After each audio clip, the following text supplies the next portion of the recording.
Greetings, I'm John Spirit. I'm Ezekiel. Feed me chips. I love chips, and welcome to Sky Greg Supershorts.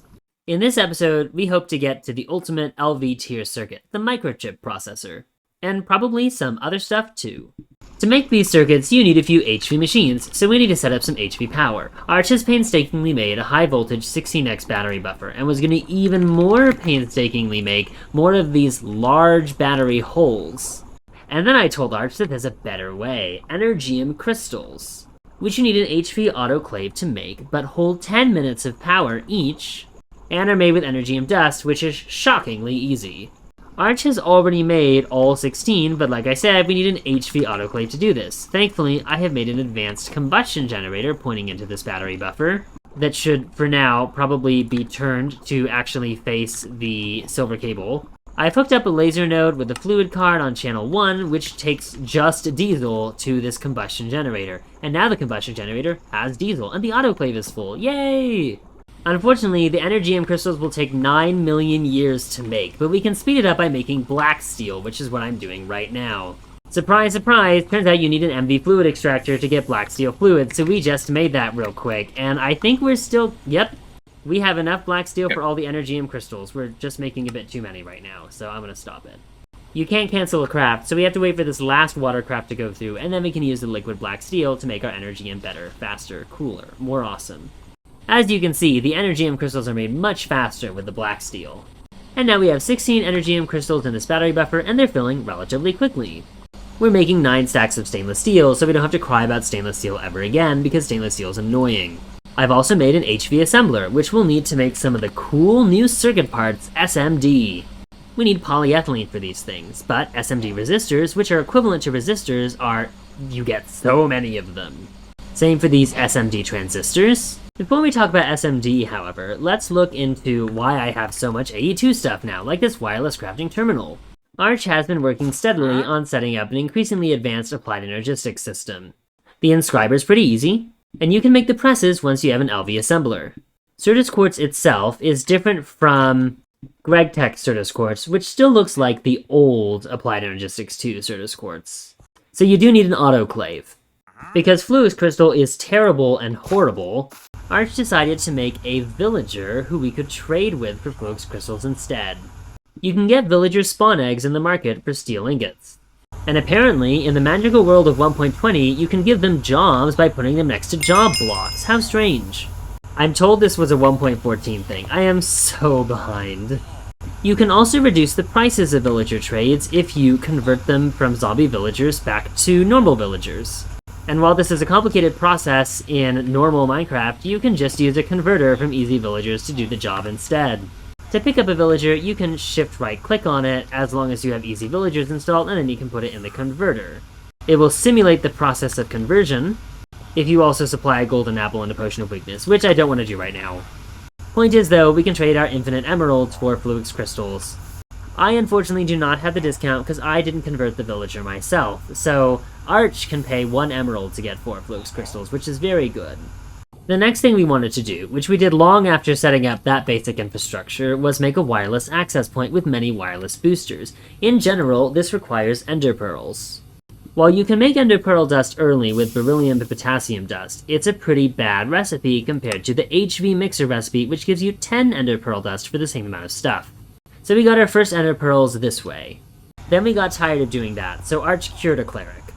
And now Arch can spend 1 emerald to get ender pearls. It's great. Our next step is setting up auto crafting. In this version of Minecraft, Applied Energistics 2 has the ability to do fluid crafting built in. We will certainly be using this liberally once we get a good system set up.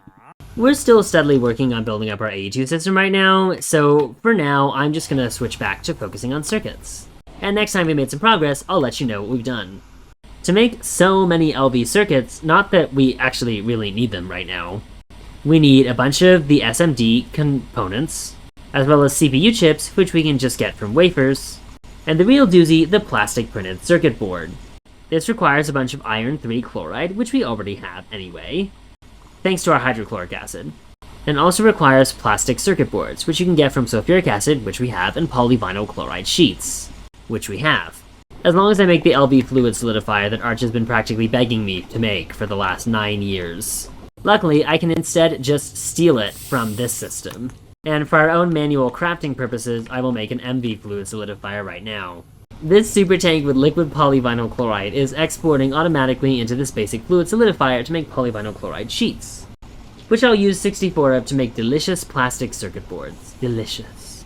Maybe one day we can make plastic circuit boards with this polybenzimidazole sheet, which definitely doesn't require IV, oh god.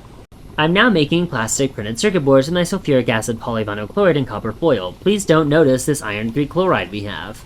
Or do if you want, I guess. Okay, now that I've got so much iron 3 chloride, I am putting all these plastic circuit boards and copper foils in here to make 2 stacks of plastic printed circuit boards, so we'll never have to do it again ever, right? To be clear, not true.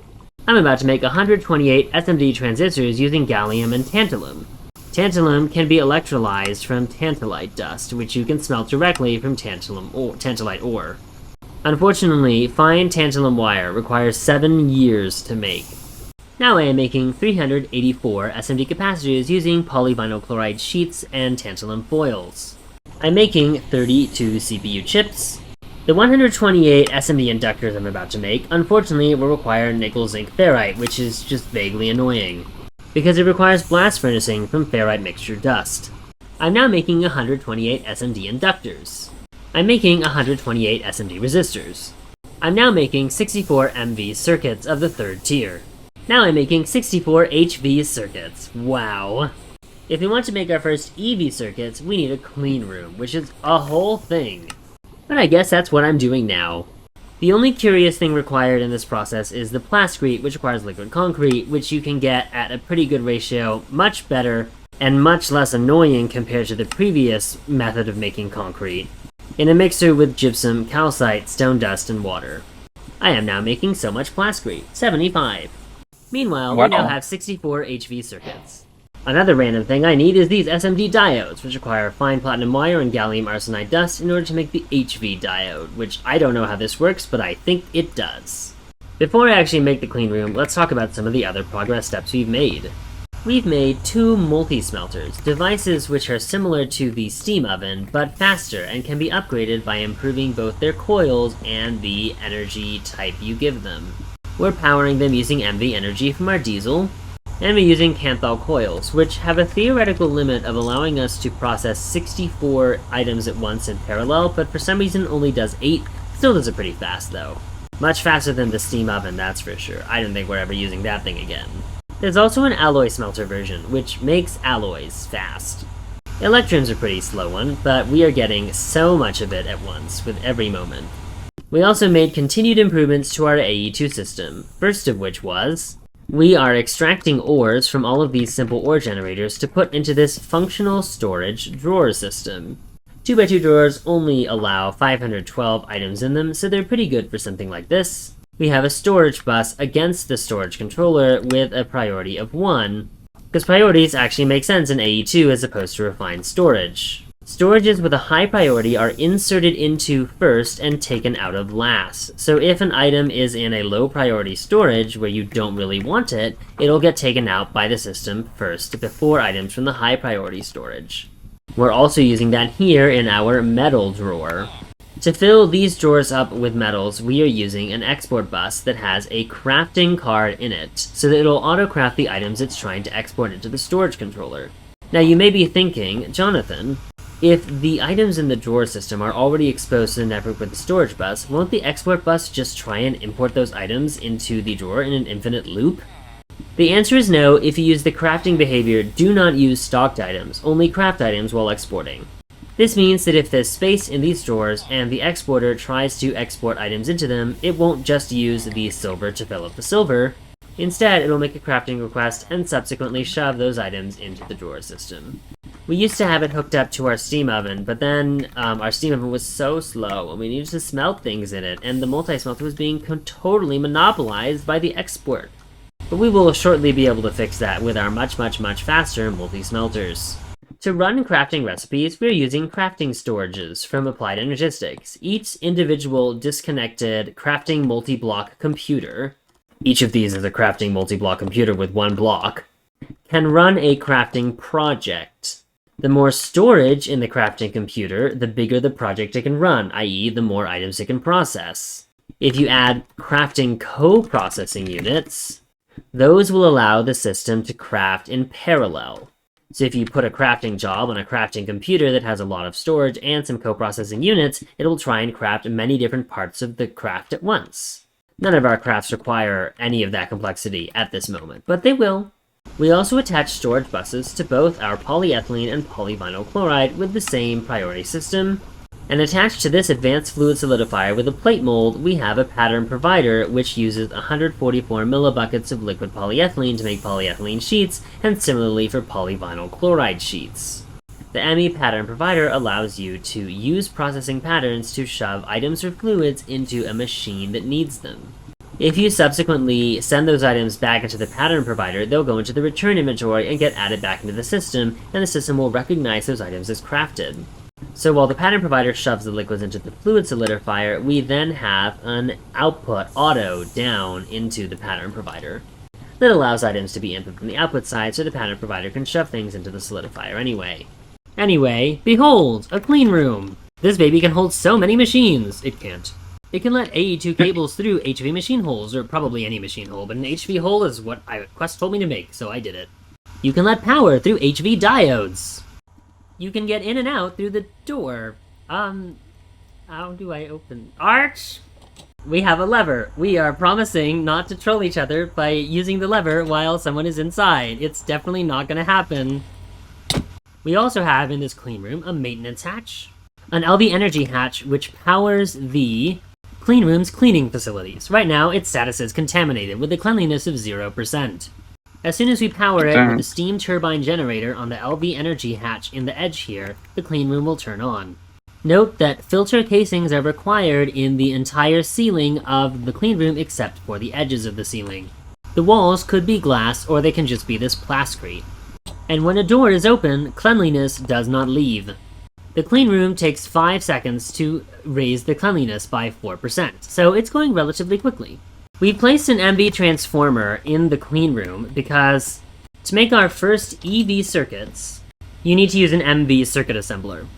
Making the HV circuit assembler requires EV circuits. We are in no rush to make that though, because we can just use the MV circuit assembler for everything we need. It's only once we make the first IV tier circuits that we'll need an HV circuit assembler. What will we do when we make our first EV circuits, you ask? We're probably going to make a vacuum freezer. The one weird part of this EV circuit recipe was blue alloy bolts. Blue alloy is made in an alloy smelter with electrotine and silver, and electrotine you can just smelt from electrotine ore. We used our cool multi-smelter for alloys, which is just so fast, it's so speedy. Unfortunately, the production of fine electrum wires is very slow. But anyway, time to put in these RAM chips and start getting our EV circuits. Wow. Look at that EV circuit. Here, take it and complete the quest. Just kidding, I did it first! With that, however, I think it's time to end the episode. We'll do cool things with the EV circuit soon, TM. As always, if you have any feedback, we'd love to hear it. I hope you enjoyed!